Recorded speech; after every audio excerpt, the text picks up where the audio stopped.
캐나다의 인류학자인 리차드 리라는 분이 계셨는데, 이분이 아프리카 칼라리 사막 근처에 사는 부시맨들과 함께 3년을 함께 산 적이 있었습니다. 이분의 직업이 인류학자였기 때문에 부시맨들과 함께 먹고 자고 생활하면서 이들의 삶을 연구합니다. 우리와 뭐가 다른지, 문명사회의 사람들과 다른 점은 무엇이며 공통점은 무엇인지, 문명사회가 배워야 될 것은 무엇인지, 또 그들에게 가르쳐야 될 것이 있는지 등등을 3년 동안 연구했습니다. 이제 3년쯤 되었으니까 이만하면 충분히 배웠다 생각하고 이분이 이제 자기 본국으로 떠나려고 합니다. 3년을 부시맨 부족들과 함께 살았으니 정이 들었을 것 아닙니까? 이제 헤어지면서 이들에게 한턱을 내기로 했습니다. 그동안 이방인이고 객인 나를 잘 거두어 주어서 고맙습니다 하는 의미로 한턱을 냅니다. 소를 한 마리 잡았습니다. 그래서 소를 잡고 잔치를 벌이는데 생각지 않았던 반응에 깜짝 놀랐습니다. 사람들이 고마워하지 않는 겁니다. 그리고 오히려 한 사람, 두 사람 돌아가면서 불평을 하고 입을 대기 시작합니다. 이 정도 가지고 우리가 다 먹을 수 있겠느냐고, 너무 적지 않느냐고. 평소에 이 사람들과 전혀 다른 반응이어서 많이 당황스럽고 놀랍니다. 그래서 모자라다고 하니까 소 한 마리를 더 잡으려고 갑자기 수소문하는데 갑자기 어디 가서 소 한 마리를 또 구해오겠습니까? 그래서 모자라면 모자라는 대로 그냥 해보자 하고 지켜봤더니 잔치가 끝날 때까지 전혀 모자라지 않습니다. 충분히 먹고 충분히 배불렀고 다 잘 먹고 남았습니다. 괜히 화가 납니다. 이렇게 잘 먹고 모자라지도 않고 즐겁게 잔치를 할 거면서 그런데 왜 그렇게 다 퉁명스럽게 타박을 하고 몰아붙였는지. 그래서 부족장을 찾아갔습니다. 왜 그러냐고. 당신부터 시작해서 모든 사람들이 나에게 왜 이러냐고. 내가 3년간 경험한 당신들은 이러지 않았는데 이유가 있을 것 같다 그랬더니 이 부족장이 그건 우리의 풍습이라고 말했습니다. 이유를 들어보니 이렇습니다. 이 부시맨 부족은 원래 사냥을 하고 수렵으로 생활을 하던 사람들이었습니다. 사냥을 하다 보면 어느 일정한 사람이 공을 세우게 됩니다. 짐승을 잡아오고 포획물을 잡아오는데 적은 것부터 큰 것까지 있지 않습니까? 어떤 건 잡아오면 부족이 일주일 먹을 양식이 되고 어떤 건 한 달 먹을 양식이 됩니다. 한 달 먹을 양식을 잡아온 사람은 부족에서 영웅이 됩니다. 그러면 사람들이 저마다 다 지켜 세웁니다. 너 덕분에 우리가 그동안 굶었는데 포식하게 되었다고, 고맙다고 다 칭찬합니다. 그러면 그 칭찬이 그 다음에 어떤 일을 벌이겠습니까? 칭찬을 들은 사람은 더 넘치게 열심히 합니다. 그 다음에 자기가 위험한지 모르고 목숨이 달린지 모르고 위험한 자리로 더 깊이 들어갑니다. 그래서 목숨을 잃을 수도 있습니다. 그래서 우리의 생명을 지키기 위해서 오히려 큰 공을 세운 사람일수록 우리는 타박도 하고 모른 척하기도 하고 때로는 비난도 하고 그래서 공을 세운 사람일수록 교만을 꺾습니다 라고 대답합니다. 그러면서 마지막 하는 말, 교만은 사람을 죽일 수도 있습니다. 그 말이 이 리차드 리에게는 큰 교훈이 되었습니다. 여러분, 우리가 주변의 사람들을 보면 실패하는 사람들 대부분 다 교만한 사람들입니다. 능력이 모자라서 실패하는 사람은 얼마 되지 않습니다. 능력이 모자라면 실패도 크게 하지 않습니다. 그런데 큰 실패를 하는 사람들은 대개 다 교만 때문에 일어나는 일입니다. 작은 성공에 도취해서 그 성공에 주변 사람들이 너 잘한다 잘한다 해주는 말에 동기부여되어서 죽을지 모르고 섭을 안고 불로 들어가는 사람들, 그런 사람들이 다 실패하는 사람들입니다. 그래서 하나님은 정말 사랑하는 사람일수록 교만을 꺾어 가십니다. 하나님이 교만을 다루는 방법은 다양합니다. 각 사람 다 다양한 방식으로 다루시는데 일반적이고 가장 보편적인 방식이 고난을 주시는 겁니다. 어려움을 주면 우리가 교만이 다루어집니다. 고통을 겪고 어려움을 건너가면서 내적으로 단단해집니다. 그리고 함부로 우리 인생의 모든 일들을 과신하지 않습니다. 우리가 고통을 겪다 보면 내가 얼마나 보잘것없는 존재인지 알지 않습니까? 난 이거밖에 안 되는 존재였구나. 나는 참 부족하고 모자란 존재였구나. 그러면서 스스로 조심하게 됩니다. 오늘 우리가 읽은 하나님 말씀을 보면 하나님이 요셉을 다루어 가시는 장면이 나옵니다. 하나님이 요셉을 얼마나 사랑합니까? 아버지 야곱에게도 사랑받던 아들이었습니다. 아버지 야곱은 그에게 채색 옷을 지어 입혔습니다. 그에게 장자권을 부여했습니다. 대단한 인물이었습니다. 그런데 하나님이 그를 다루시는 방식은 구덩이에 집어넣어 버립니다. 그리고 이집트 노예로 팔아버립니다. 죄수가 되게 합니다. 그러면서 하나님은 그 사람 요셉을 다루어 가시고 그를 단단하게 만들어 갑니다. 창세기 37장은 야곱이 요셉을 사랑했던 이야기, 그에게 채색 옷을 지어 입히고 장자권을 준 말씀입니다.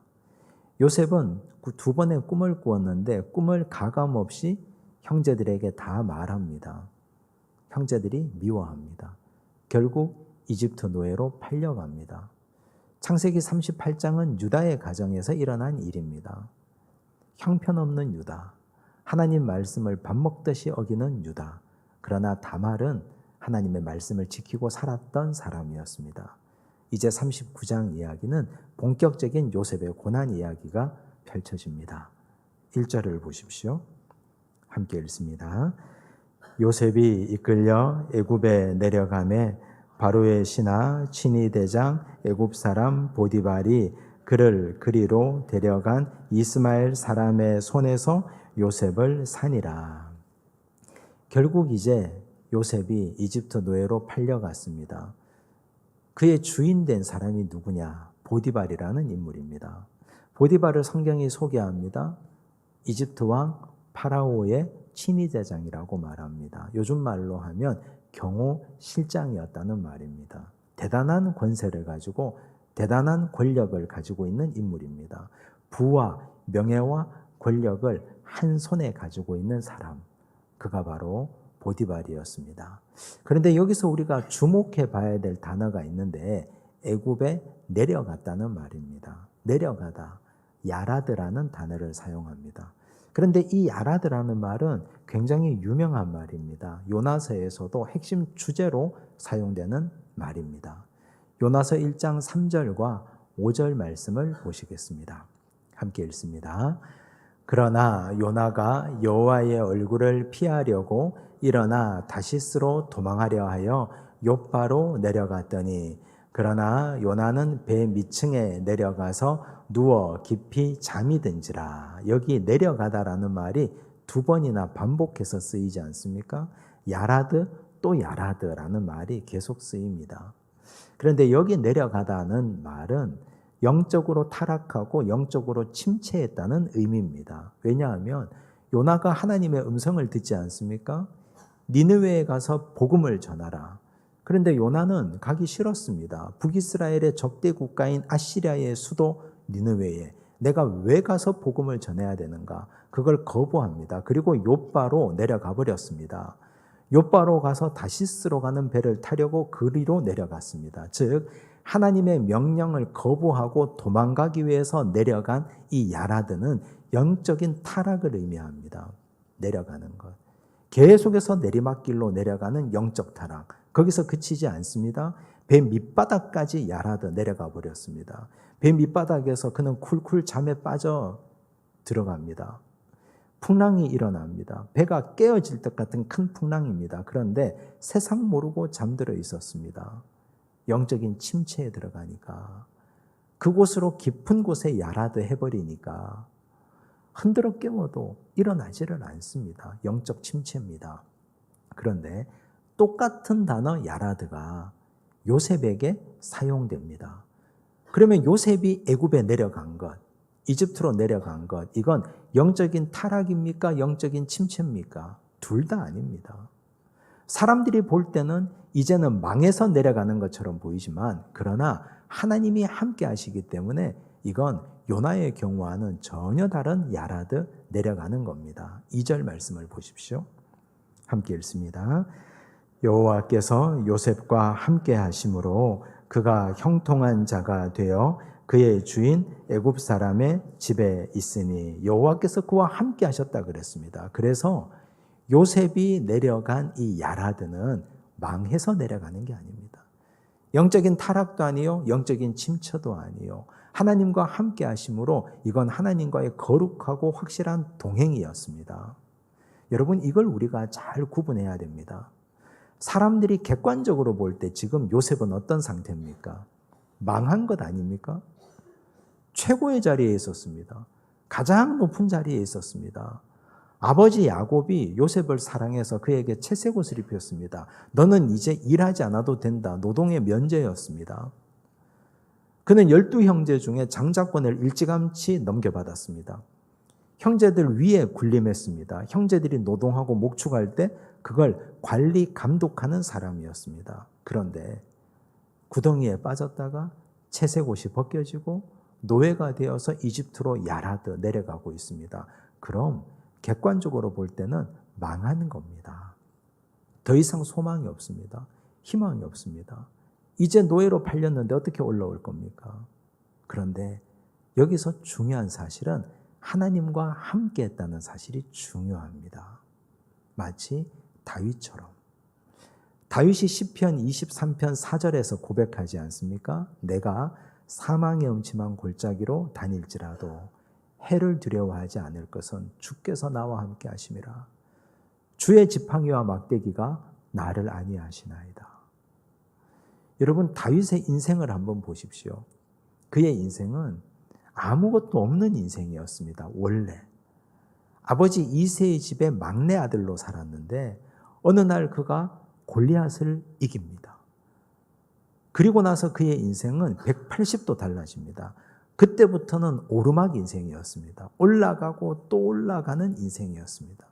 이스라엘이라는 거대한 나라에 그가 군대 장관이 됩니다. 전쟁할 때마다 단 한 번도 진 적이 없습니다. 계속해서 그는 높아지고 높아지는 인생이었습니다. 더 이상 그는 올라갈 데가 없을 만큼. 그런데 어느 날 갑자기 그의 인생에 시련이 찾아옵니다. 사울 왕이 그를 미워하기 시작하고 그를 쫓아옵니다. 관직을 박탈당했습니다. 길거리로 내몰렸습니다. 이전까지 그는 군대를 끌고 다녔는데 그때부터 그는 아둘람 굴에서 만난 원통한 자, 억울한 자 400명만 거느리고 다닙니다. 객관적으로 볼 때는 망한 인생 아닙니까?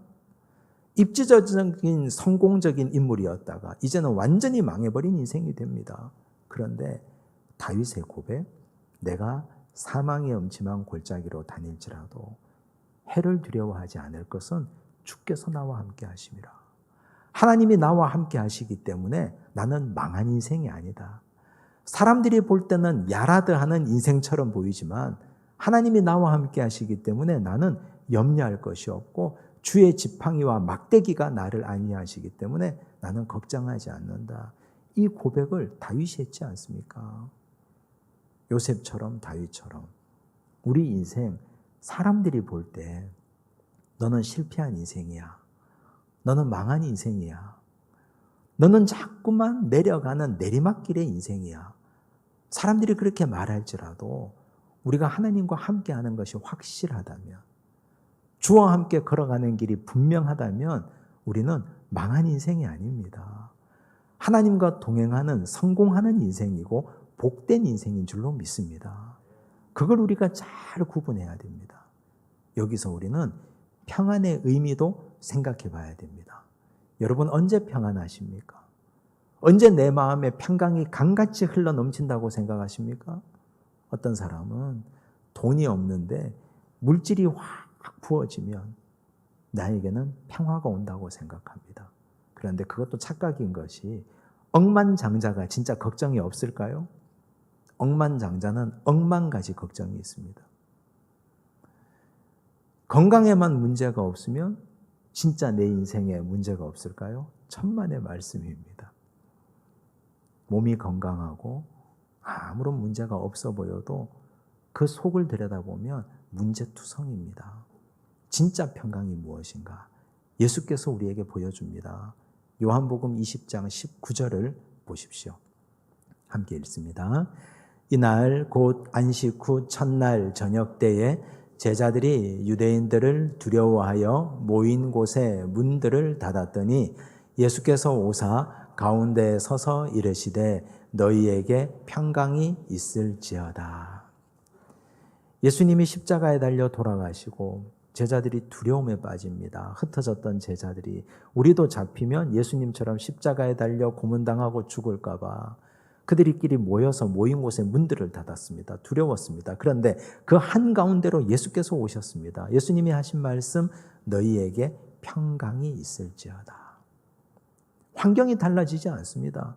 여전히 길거리에 나가면 그들을 잡아 죽이려는 유대인들의 눈이 시퍼렇게 살아 숨쉬고 있습니다. 전혀 환경은 달라지지 않고 그들은 역시 두려움 가운데 있습니다. 그런데 예수님이 오셔서 그들에게 평강이 있을지어다 하시니 이어지는 말씀에 보면 그들이 예수를 보고 기뻐하더라 그랬습니다. 여러분, 그러면 참 평강이 무엇입니까? 내 인생의 결여가 채워지고 문제가 해결되어서 평강한 것이 아니라 내 인생 한가운데 문제투성이인 내 인생 가운데 예수께서 찾아오시면 그게 평강입니다. 내가 비록 노예가 되어서 이집트에 산다 할지라도 하나님이 나와 함께 하시면 그게 평강입니다. 사람들이 볼 때는 너 실패해서 야라다는 인생이라 말할지라도 하나님이 나와 함께 하시면 우리는 그 안에서 평강의 삶을 누리고 그 평강의 삶이 곧 형통한 자의 삶인 줄로 믿습니다. 부디 우리 인생에 예수께서 함께 하시기를 바랍니다. 하나님이 함께하고 예수님이 함께 하시는 인생이라면 우리는 어디에 있건 무엇을 하건 상관없습니다. 모두가 다 형통한 자가 되고 모두가 다 평강 가운데 거하는 자가 될 줄로 믿습니다. 3절을 보십시오. 함께 읽습니다.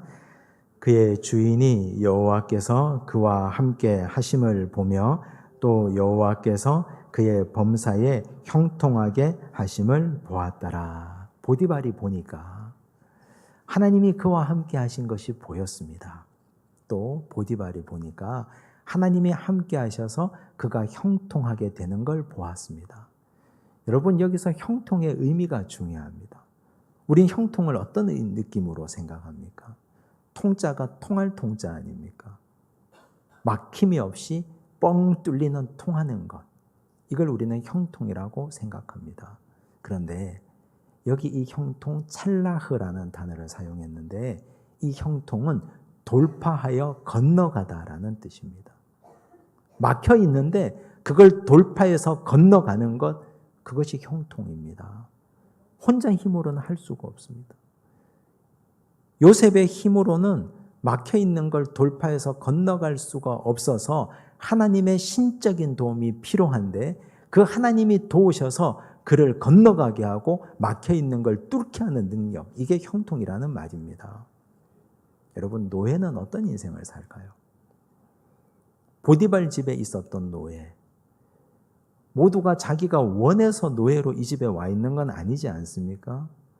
노예의 삶이란 수동적인 삶입니다. 내가 원해서 와 있는 것이 아니니까 하기 싫은 일을 억지로 하는 겁니다. 그래서 옛날 영화를 보거나 그림을 보면 항상 노예를 다루는 사람의 손에는 채찍이 있습니다. 채찍으로 때려가면서 노예를 다룹니다. 적극적으로 일을 안 하니까, 시키는 것도 제대로 안 하니까 노예는 본질적으로 수동적인 사람들입니다. 그런데 형통이라는 말, 찰라흐라는 말은 능동적이고 적극적입니다. 돌파하여 건너가는 것, 적극적이지 않습니까? 보디발이 이걸 본 겁니다. 보디발이 얼마나 바쁜 사람입니까? 왕의 경호실장입니다. 집에 들어오는 날도 몇 날 되지 않습니다. 그런데 들어와서 노예들이 하는 일을 가만히 보니까 다른 사람들은 다 수동적입니다. 시키는 것도 제대로 하지 않습니다. 그런데 저 사람 요셉은 대단히 능동적이고 적극적입니다. 자기 앞에 당한 어려움이 있는데 이걸 자기가 해결하지 못하니까 그가 믿는 하나님께 부르짖어서 그 일을 돌파하고 건너가는 걸 보았습니다. 중요한 사실이 있습니다. 믿지 않는 사람들의 눈에 믿는 사람들의 삶이 보입니다. 우리가 행동하는 것, 우리가 말하는 것, 믿지 않는 사람들이 보지 않는 것 같아도 다 보고 있습니다. 첫째는 위에 계신 하나님께서 우리의 삶을 보고 계시고, 믿지 않는 우리 주변의 모든 사람들이 우리가 살아가는 삶을 다 보고 있습니다.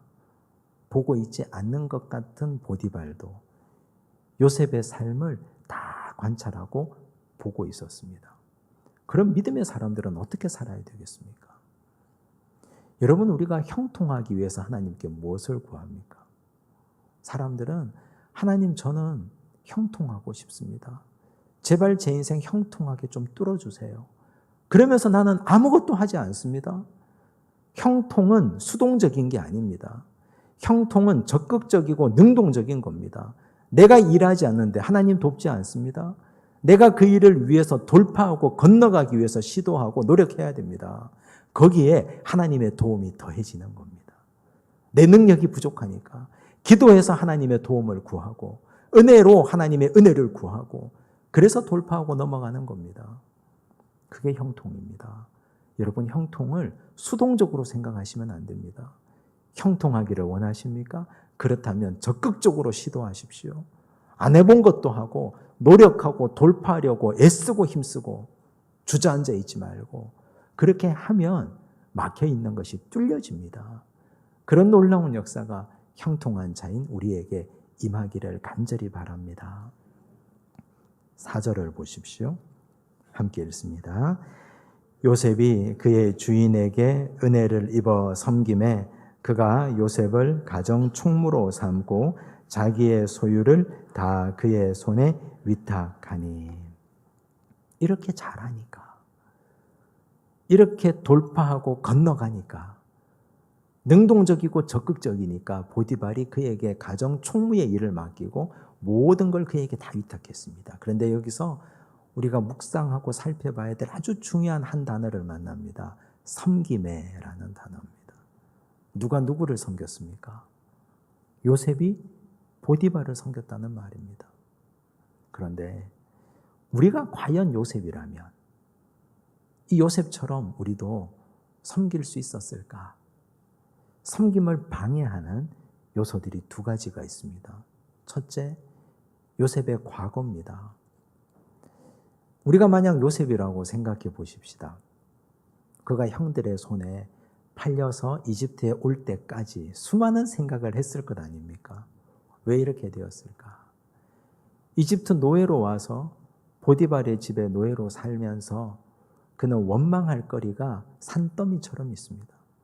자신을 무작정 편애했던 아버지에 대한 원망, 자기를 낳아서 기르다가 오래 살지 않고 일찍 죽어버린 어머니에 대한 원망, 내 동생 베냐민을 낳다가 어머니가 죽었는데 이 동생만 태어나지 않았더라면 어머니가 오래 살았을 것인데 대한 동생 베냐민에 대한 원망, 나를 미워해서 팔아버린 형제들에 대한 분노, 이 모든 것을 다 보고 계시고 알고 계시면서 막아주지 않고 일을 이렇게까지 되게 한 하나님에 대한 원망, 이것이 다 얼버무려지면 현재를 살 수 있겠습니까?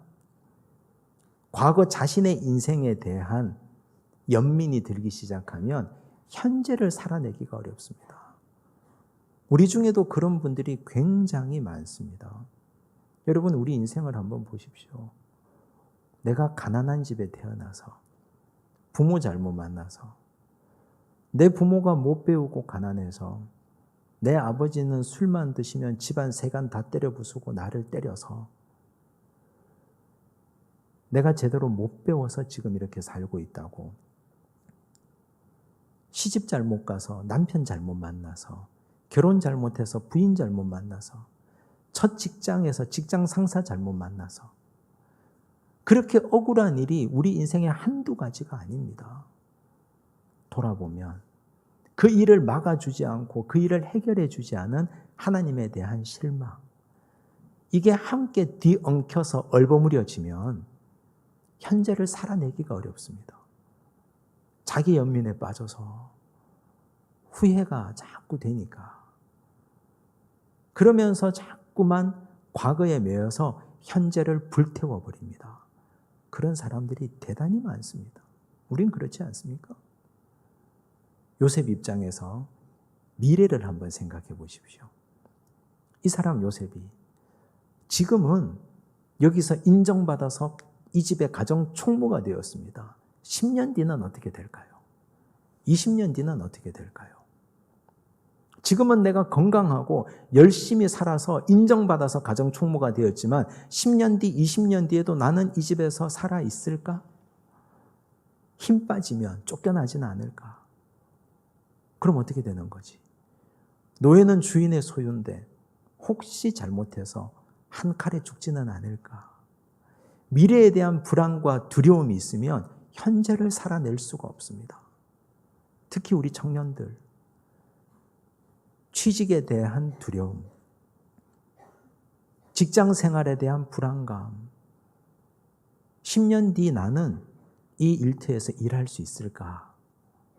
20년 뒤 나는 어떤 인생을 살고 있을까? 내 노년은 어떻게 될까? 중년의 사람들, 내 노후는 과연 행복할까? 이 불안감을 가지고 있으면 현재를 살아갈 수가 없습니다. 그런데 요셉이 정말 훌륭한 점은 과거에 대한 절망이 산더미고 미래에 대한 불안도 한가득인데 그는 현재를 살아냈습니다. 섬겼습니다. 과거가 어떠하든 미래가 어떠하든 지금 요셉 앞에 당한 현실이 뭡니까? 자기 주인 보디발 아닙니까? 나는 보디발의 종입니다. 그러면 내 눈앞에 있는 보디발, 자기 주인을 섬겨야 되는 것이 자기 현실입니다. 이 현실을 피할 수 있습니까? 이 현실 피하고 어떻게 삽니까? 이 현실을 직면해야 됩니다. 그래서 섬겼습니다. 열심히 섬겼습니다. 여러분, 가장 미련한 사람은 이미 지나가 버린 과거에 발목 잡혔고 아직 오지 않은 미래에 대한 불안감으로 현재를 살아내지 못하는 사람입니다. 가장 미련하고 어리석은 사람입니다. 미래가 불안하다면, 과거가 억울하다면 현재를 성실하게 살아가야 됩니다. 오늘 이 하루 내가 섬길 일을 찾아서 열심히 섬겨야 됩니다. 그러면 형통한 자가 됩니다. 하나님께서 준비하신 빛나고 아름다운 형통이 우리에게 선물로 주어질 겁니다. 그러면 그때 가서 고백할 겁니다. 나도 요셉처럼 현재를 섬기고 살아냈더니 빛나는 형통의 미래가 내 것이 되었구나. 이런 형통한 자의 복이 오늘 우리가 누리는 복이 되기를 간절히 바랍니다. 기도하겠습니다. 하나님 아버지, 요셉의 인생은 애굽으로 내려가는 야라드하는 인생이었습니다. 사람들이 볼 때 요셉의 인생과 다윗의 인생은 더 이상 소망이 없는 망한 인생이라고 여겼습니다. 주님, 그러나 하나님이 그와 함께 하심으로 그는 망한 인생이 아니었습니다. 그는 오히려 하나님과 동행하는 성공하는 형통한 인생이었습니다. 주여, 우리가 어디에 있든지 무엇을 하든지 하나님과 함께 하기를 원합니다. 주여, 범사에 형통하게 하심을 보디발이 보았다고 했습니다. 형통은 수동적인 것이 아니라 적극적이고 능동적으로 돌파하여 건너가는 것이라고 하셨사오니 주여, 우리가 우리 앞에 있는 난관과 고난과 어려움의 장애물을 돌파하게 하여 주시옵소서. 하나님, 우리에게 힘을 주시고 능력도 하여 주시옵소서. 과거에 매여 미래에 대한 불안으로 현재를 불태우지 않기를 원합니다. 주님, 현재 우리가 해야 될 일을 적극적으로 찾아서 섬기기 원하오니 우리와 함께하여 주시고 빛나는 미래를 내 것으로 만들어가게 하여 주시옵소서. 모든 말씀 예수님 이름으로 기도드리옵나이다. 아멘.